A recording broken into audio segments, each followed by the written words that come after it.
आज परळी नगर परिषदच्या निवडणुकीच्या निमित्ताने कार्यकर्त्यांचा आपण हा मेळावा आयोजित केलेला आहे।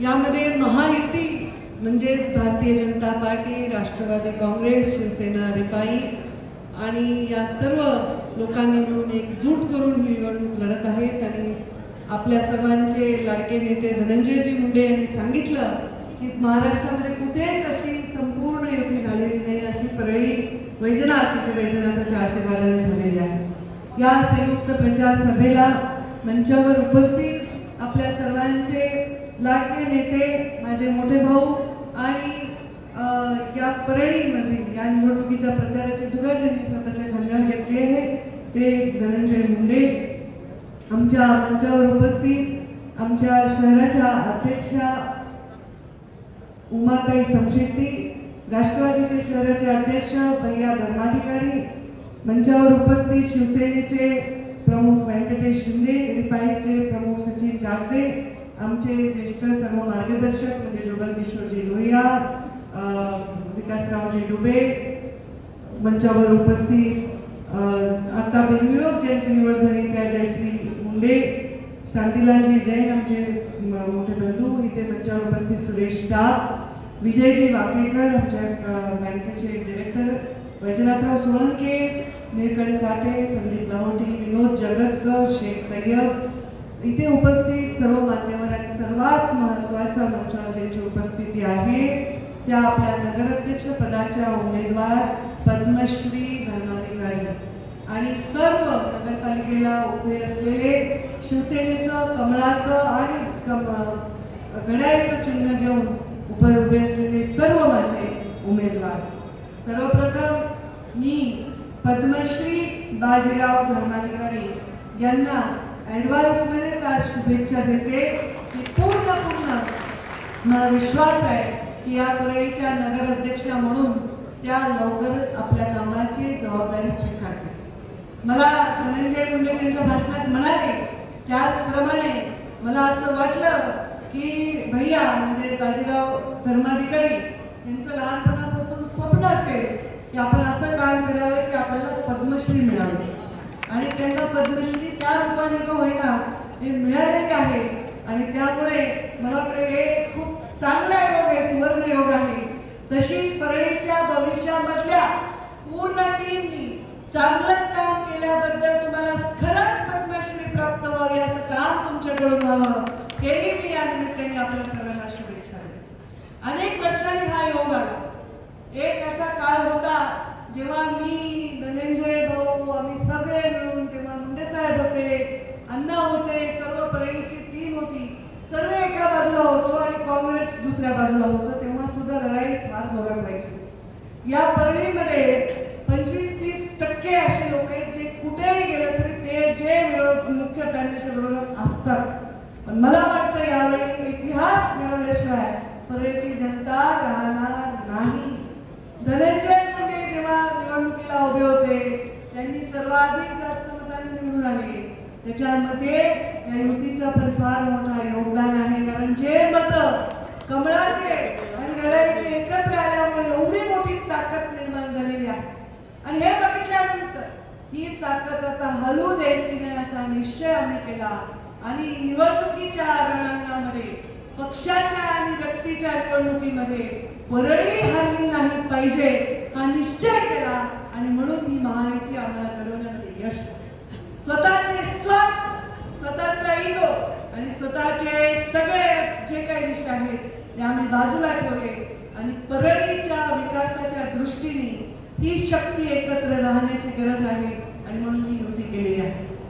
माझाही अनुभव आहे, धनंजय मुंडेंचा, धनुभाऊंचा अनुभव तर जिल्हा परिषदचा आहे। मी जिल्हा परिषद स्किप केली, मी एक पायरी उडी मारून डायरेक्ट विधानसभेत गेले, तर आता त्यांना विधान परिषदचा अनुभव होता, मला तो नव्हता, आता मी तोही घ्यायले। म्हणजे आमच्या अनुभवांची वेगवेगळी आमची उलाढाल चालू आहे। पण या परळीच्या प्रत्येक वॉर्डातल्या, गल्लीतल्या राजकारणाचा, इथल्या सोशल इंजिनिअरिंगचा अनुभव त्यांना 22-23 वर्षाचा, मला 20 वर्षाचा, 2-4 वर्षाचा फरक आहे। या एवढा मोठा अनुभव एकत्र जर आपण केला तर या परळीला भविष्यामध्ये मोठ्या अशा आपण एका विकासाकडे नेणार याच्यामध्ये माझ्या मनामध्ये बिलकुलही शंका नाही. ही परळी नगरी आहे. मुंडे साहेबांचं नाव या परळीपासून आपण वेगळं करू शकणार नाही. या परळीमध्ये मुंडे साहेबांनी जसं इथे जन्म घेतला आणि थेट शेवटचा श्वास घेईपर्यंत काम केलं, तसंच या परळीच्या विकासाच्यासाठी सर्वोतपरी त्याच्या विकासाच्या पाठीमागे उभे राहायची माझी भूमिका. मी आमच्या पद्मश्रीजींना म्हणेन, भैयाला म्हणेन की आपण जेव्हा नगराध्यक्ष व्हाल एक आगळा वेगळा आदर्श असा आपल्या परळीच्या लोकांना आपण घालून देऊ आणि प्रत्येक गोष्टीला उत्तर फक्त आणि फक्त कामाने देता येत नसतं. शब्दाला उत्तर देऊन काहीच मिळत नाही, पण कामाने उत्तर देऊन आपण या परळीचं महाराष्ट्रामध्ये विकासात सगळ्यात अग्रेसर असं शहर हे नाव करण्यासाठी हा मोठा संगम हा अत्यंत महत्वाचा होता. मी जेव्हा पहिल्यांदा आमदार झाले तेव्हा मला वाटतं पृथ्वीराज बाबा मुख्यमंत्री होते आणि नगरोत्थानाची नवीन योजना आली. परळीने कधी मला फंड तरी किती होता तेव्हा फंड नव्हता. लोक लाख 2 लाख फंड मागायचे आणि त्याच्यातच घुसवायचे. आता मीच बिघडवलं, पुन्हा ग्राम विकास मंत्री झाल्यावर 2 कोटी दिले तरी पुन्हा कमीच वाटेल लोकांना. पण तेव्हा आमच्याकडे फंडही 50 लाख रुपये होता. 2 कोटी 3 कोटी फंड नव्हता आमदार. आणि त्यावेळी 40 कोटी नगरोत्थान मध्ये आले. हे खूप मोठं परळीच्या दृष्टीने महत्वाचं पाऊल होतं. त्यामुळे परळीचा चेहरा होणार. हे पाहिजे परळीमध्ये मी वाढले, धनंजय इथेच वाढले. या परळीच्या सरस्वती विद्यालयात माझं शिक्षण झालं. पहिलं शिक्षण तर जिल्हा परिषदच्या शाळेत झालं. सायकलवरून ट्युशनला, सायकलवरून शाळेला, सायकलवरून मैत्रिणींच्या वाढदिवसाला, कशालाही या परळीमधून प्रत्येक रस्त्यावरून मी फिरलेले. या परळीचं ते रूप पालटावं हेच स्वप्न घेऊन आमदार झाले होते, हेच स्वप्न घेऊन मंत्री झाले. पण असं झालं की मी मंत्री झाले, तुम्ही नगरपालिका दणकवून आमची पाडली. त्यामुळे जे परळीसाठी मला करायला शक्य होतं ते करता आलं नाही. म्हणून हा विषय आम्ही आता बाजूला केला आहे की आपण जर एकत्र निवडणूक लढलो तर विकास जिंकेल ही भावना आमच्या मनामध्ये आहे. तो विकास जिंकवण्यासाठी आम्ही एकत्र केला. आता त्यांच्या काही खास गोष्टी आहेत, आमच्या काही खास गोष्टी आहेत. या 2 खास गोष्टी एकत्र झाल्यानंतर किती परळीच्या दृष्टीने खास असे निर्णय होतील याचा आपण कल्पनाही करू शकत नाही. परळीमध्ये माझा पहिल्यांदा निधी आला होता. परळीच्या नगरोत्थानासाठी नगर विकासच्या माध्यमातून पहिलं काम जुवलसेटला आठवत असेल हे आपण मुस्लिम एरियामध्ये दिलं होतं. 5 कोटीचा रस्ता. कारण मी प्रचाराला जायचं, मला वाटायचं किती नाल्या वाहलेल्या आहेत, रस्त्यावर चिखल आहे, डास आहेत. पूर्णपणे विकासाची गरज या माझ्या मुस्लिम बांधवांना आहे. पहिलं काम तुम्हाला आठवतं का? जुवलसेट आपण तिथे बंगल्यावर केलं का पहिल्यांदा रस्ता गणेशाच्या पलीकडे जाऊन, तर हे काम केलं. पहिला विकासाचं काम करत असताना आपण काळात्राई मंदिरापासून काम करायला सुरुवात केली. या परळीमधला महत्वाचे जे रस्ते आहेत, मुंडे साहेब असताना, भुजबळ साहेब PWD मंत्री असताना हा रस्ता मंजूर झाला होता, जो इटके कॉर्नर पासून ते आता आपल्या गरुड चौकापर्यंत हे रस्ते मंजूर झाले. नगरोत्थानमध्ये या परळीमधले टावरचे वगैरे सगळे महत्वाचे रस्ते केले. त्याच्यानंतर धनंजय पालकमंत्री झाले आणि धनंजय धनुभाऊंनी त्या काळामध्ये नगरपालिकेची सत्ताही त्यांची होती. त्यांनी मला वाटतं पाणी पुरवठ्याची वगैरे योजना राबवल्या.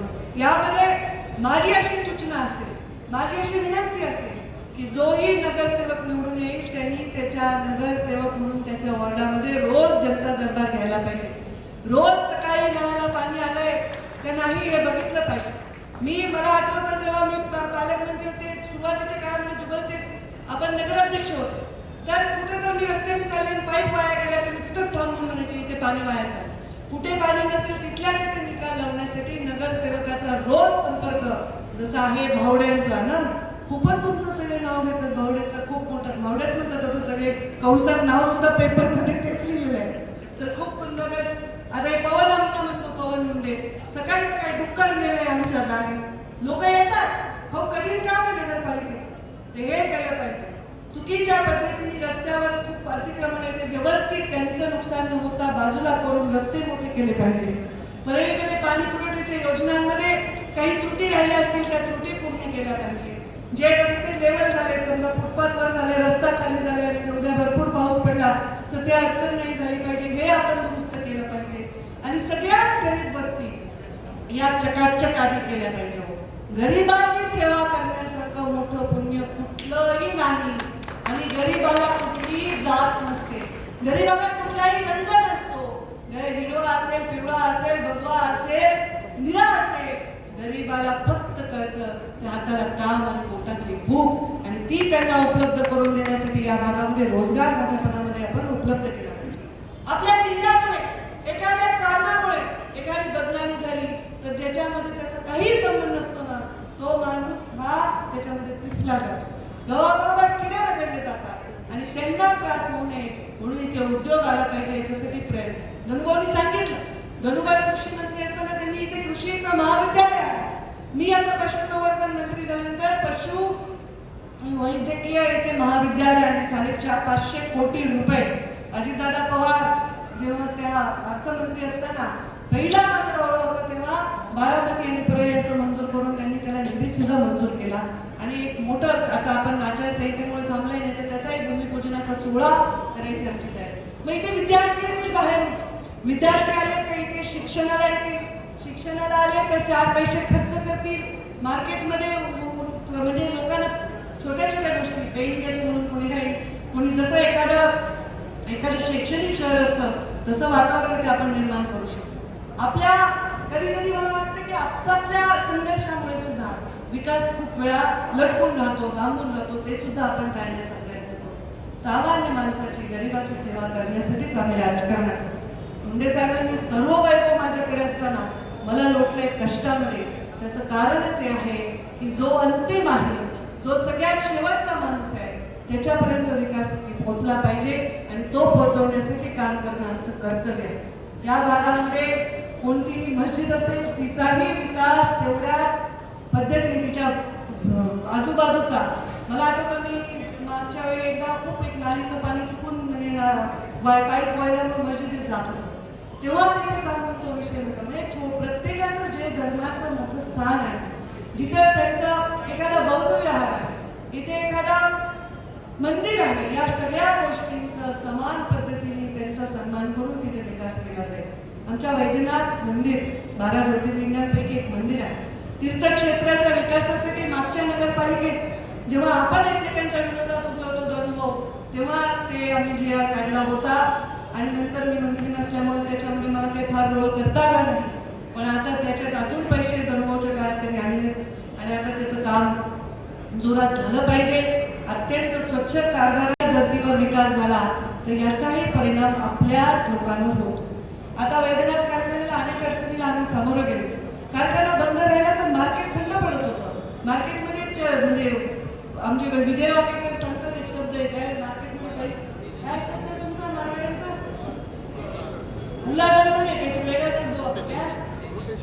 रोटेशन. मार्केटमध्ये रोटेशन कमी होतं. पण आता दुर्दैवाने माझ्या हातात राहणारा कारखाना चालू झालाय आणि या बीड जिल्ह्यामध्ये कोणीही भाव देईल त्याच्यापेक्षा जास्त भाव द्यायचा आपण निर्णय घेतलाय आणि त्यामुळे पैसा तो तुमच्या खिशात येणार आहे. शेतकऱ्याला पैसा आला तर तो कुठे येईल? परळीच्या बाजारपेठेत कपडे खरेदी करेल, बस्ता बांधेल, धान्य घेईल, हॉटेलमध्ये जाईल, लेकराला काही देईल, तर हा सगळा पैसा या मार्केटमध्ये येणार. बस झाला, नुकसान आता परळीचं कधीही होणार नाही. परळीचा आता फक्त आणि फक्त नफा होईल आणि फक्त परळीचा विकास होईल. असंच काम करण्यासाठी ही युती झालेली आहे. या महायुतीमध्ये जसं धनुभाऊंनी पण सांगितलं, या महायुतीमध्ये तुम्ही चिन्ह, तुम्हाला ज्या चिन्हांची सवय तेच दामाला नाही. आता तुम्हाला सवय आहे तर घड्याळ, कमळ, आणि आमची शिवसेनेची युती तर आजन्म म्हणजे धनुष्यबाणची युती तर जुनीच आहे. आता आमची तिघांची झाली, पुन्हा रिपाई आमच्याबरोबर गेले 10 वर्ष झाले सध्या परळीमध्ये युतीमध्ये आहे. आणि हे सगळे चिन्ह तर त्यांनी एका ठिकाणी घड्याळ दोन्ही ठिकाणी घेतलेले आहे. त्यामुळे घड्याळ आणि कोणता चिन्ह, ये कमल वालों को घड़ी दबाना आसान है, थोड़ा आप जरा याद करके जाओ. पंकज ताई का धनुभाऊ का चेहरा सामने रखो, क्या घुमाएंगे, दबाएंगे, कमल, घड़ी, कमल और बाण, ये सब में एक ही चेहरा देखो, परली के विकास का चेहरा देखो आणि हा विकास होईल. आणि ज्यांनी फॉर्म वापस घेतले मी त्यांचं अभिनंदन करते, त्यांनी आम्हाला समर्थन दिलं त्यांचं अभिनंदन करते, त्यांचे हात जोडून आभार मानते. कारण काही लोकांना उमेदवार हुंडा असून सुद्धा आम्हाला देता आलं नाही. खूप वाईट वाटलं बसलेले आहेत. त्यामुळे काही लोकांना नाही संधी मिळाली, त्यांना पुढच्या निवडणुकांमध्ये वेगवेगळ्या ठिकाणी आम्ही नक्कीच संधी देऊ. आणि एवढं मात्र मी माझ्या वतीने सांगेन, धनुभाऊ पण सहमत होती की विकास करताना ज्यांनी आता माघार घेतली आहे त्यांच्या गल्लीतल्या विकासाला पहिलं प्राधान्य देऊ, म्हणजे त्यांच्या पाठीवर एक शाबासकीची थाप आपण दिल्यासारखी होईल. एवढे या निमित्ताने सांगते. फार भाषण मी करणार नाही. धनुभाऊंनी अत्यंत विस्तृत मार्गदर्शन केलंय. 6 निवडणुका बीड जिल्ह्यातल्या लागलेल्या आहेत. मला माजलगावच्या सभेला जायचं आहे आणि पूर्ण जिल्ह्यामध्ये फक्त इथेच युती आहे, तिथं आम्हाला एकमेकांच्या विरुद्ध भांडायचं आहे. त्याच्यामुळे तिकडे मला जाऊन आज कार्यक्रम आहे. तर आपण सर्वजण हात जोडून विनंती करते, ही आमची युती यशस्वी करा, ही महायुती यशस्वी करा आणि परळीच्या विकासामध्ये पहिल्यांदा असं होईल की आम्ही दोघं मिळून लक्ष घालू. तर धनंजय मुंडेंचे प्लस पॉईंट असतील, काय माझे मायनस असतील तर ते कव्हर करतील, त्यांचे मायनस पॉईंट असेल तर मी म्हणेल हे राहू द्या, ते करा. तर एकमेकांना आमचा धाक लावून आम्ही तुमच्यासाठी चांगलं काम नक्कीच या निमित्ताने करू, असं या निमित्ताने सांगते आणि माझ्या वाणीला मी विराम देते. धन्यवाद. जय हिंद, जय महाराष्ट्र. धन्यवाद. आपल्याला